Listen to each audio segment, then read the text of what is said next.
नमस्कार दोस्तों, आज की इस कहानी में आप सभी लोगों का स्वागत है।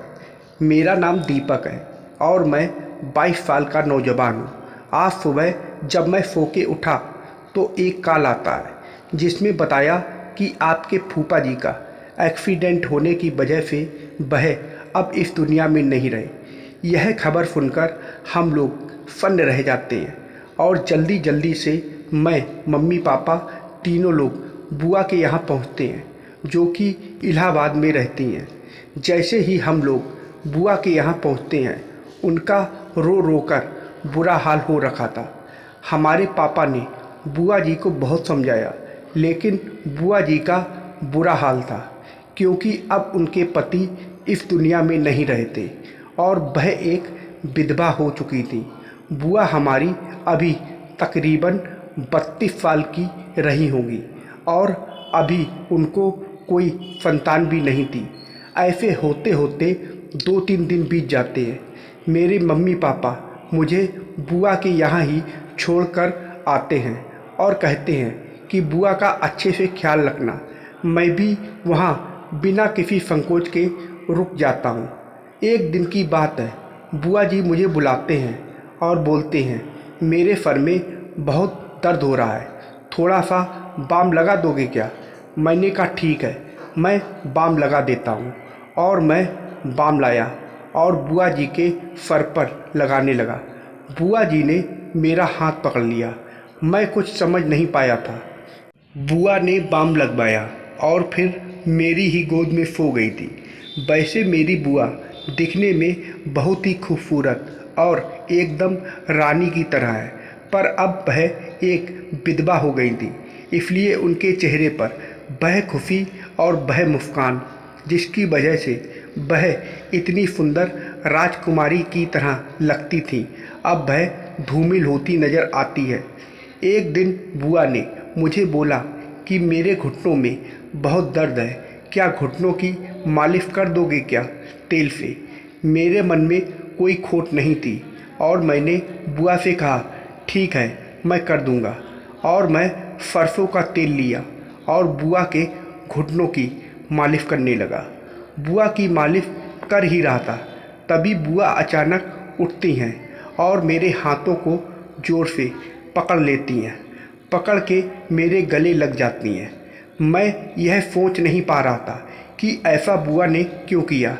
मुझे लगा कि शायद उन्होंने प्यार से मुझे ऐसे ही गले लगाया होगा और थोड़ी देर मेरे गले लगी रही, फिर एकदम से हट गई और फिर चारपाई पर लेट गई। लेटने के बाद में मैंने उनकी करीब आधे घंटे तक मालिश की। बुआ जी सो गईं और फिर मैं भी सो गया। दूसरे दिन सुबह बुआ ने मुझे आवाज़ लगाई, चलो नाश्ता कर लो। मैं भी नहा धोकर गया और नाश्ते के लिए बैठे हुआ। मुझे बुआ बड़ी गौर से देख रही थी, शायद वह मेरे बारे में कुछ सोच रही थी, पर मैं कुछ समझ नहीं पा रहा था। हमने नाश्ता किया। नाश्ता करने के बाद मैं बाहर चला गया और करीब दोपहर को लौटा। बुआ लेटी हुई थी और फिर उन्होंने मेरे से बोला कि मेरे पैर बहुत दर्द हो रहे हैं, क्या तुम मालिश कर दोगे प्लीज़? मैंने कहा ठीक है बुआ जी, मैं आपकी अभी मालिश करता हूँ। जैसे ही मैं मालिश करने लगा, 10 मिनट हुए होंगे मालिश करते करते, तभी बुआ एकदम से खड़ी होती हैं और मुझको एक गालों पर किस कर लेती हैं और मुझे अपनी बाहों में भर लेती हैं। अब मैं भी जवान था, अगर कोई बार बार ऐसा करे तो दिल और मन बहकने लगता है। जैसे ही बुआ ने मुझे अपने गले लगाया, मैंने भी उनको अपनी बाहों में कसकर पकड़ लिया और उनको एक मीठी सी गालों पर किस कर ली। थोड़ी देर तक हम एक दूसरे के गले लगे रहे, फिर एकदम से हम एक दूसरे से अलग हो गए और मैंने बोला सॉरी बुआ जी, यह मैंने जानबूझकर नहीं किया। बुआ जी बोली कोई बात नहीं, इस उम्र में ऐसा ही होता है। मैं बाहर की तरफ निकल गया था। एक दिन मैं किचन में पानी पीने गया था। रात का वक्त था, करीब 8 बजे होंगे। तभी बुआ जी चुपके से पीछे आती हैं और मुझको अपनी बाहों के गिरफ्त में ले लेती हैं। अब मुझे भी ऐसा करने में अच्छा लग रहा था। मैं भी पीछे मुड़ा और बुआ जी को अपनी गोद में उठा लिया और उनको एक चारपाई पर लिटा दिया और मैं वहीं पर बैठ गया। बुआ जी बोली, तुम मुझे बहुत अच्छे लगते हो और मैं एक विधवा हूँ, पर मेरे दिल में भी कसक है कि मैं अब तुम्हारी बाहों में जी भरकर प्यार करूँ और अपनी प्यास बुझाऊँ। यह सुनते ही मेरे रोम रोम में आग लग जाती है और मैं एकदम बेचैन हो उठता हूँ और अपने बुआ को अपने गले से लगा लेता हूँ। अब बुआ और हम रोज़ रोज़ खूब प्यार करते हैं, ढेर सारा एंजॉय करते हैं और एक दूसरे से बेहंता मोहब्बत करने लगते हैं। एक दिन मेरे पापा का फ़ोन आता है, बेटा अब घर आ जाओ, घर में बहुत सारा काम है। तो मैंने कहा ठीक है, मैं कल घर वापस आ जाऊंगा। पापा से मैं झूठ बोला क्योंकि मेरा भी अब बुआ से मन लग गया था और मैं बुआ को बहुत ही बेइंतहा मोहब्बत करने लगा था। मैंने यह बात बुआ को बताई तो बुआ एकदम से रोने लगी। तो मैंने कहा, बुआ आप रो मत, मैं कहीं नहीं जा रहा, मैं बस आपके पास ही रहूँगा और आपकी हर एक ज़रूरत को पूरा करूँगा और आपको भरपूर प्यार दूँगा।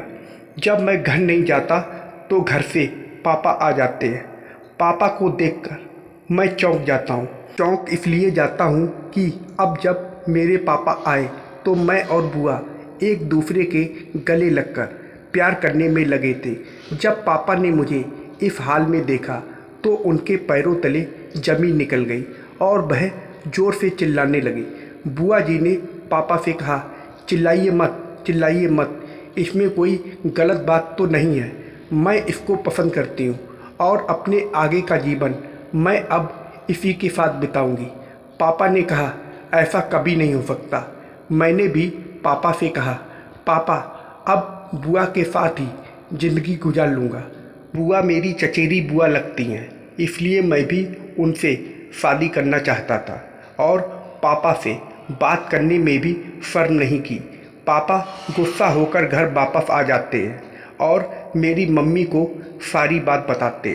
पापा और मम्मी तकरीबन 15 दिन बाद मेरी चचेरी बुआ के यहाँ पहुँचते हैं और सारे माजरे को समझते हैं कि अब यह एक दूसरे के बिना नहीं रह सकते और फाइनली वह हमारी शादी कोर्ट में जाकर करवा देते हैं और किसी को कुछ पता नहीं चलता।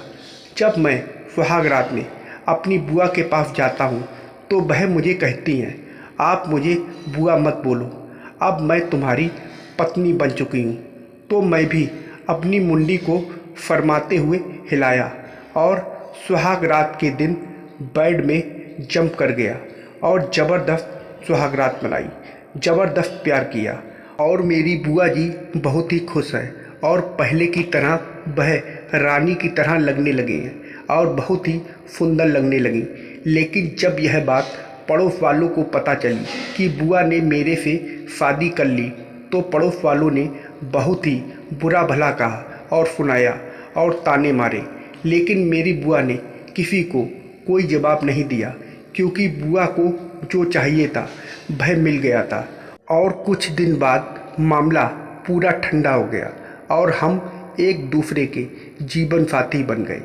आप सभी लोग कमेंट में जाकर बताइए, क्या मैंने सही किया या गलत किया। मैं विधवा हूँ, लेकिन विधवा को भी सभी ज़रूरत पूरी करने के लिए एक मर्द की ज़रूरत होती है।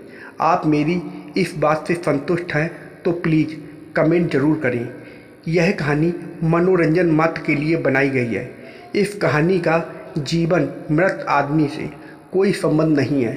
इस कहानी से किसी भी जाति, धर्म या समुदाय को कोई ठेस नहीं पहुंचती है। प्लीज़ कहानी अच्छी लगी हो तो चैनल को सब्सक्राइब कर लें और एक लाइक का बटन ज़रूर दबा दें। धन्यवाद।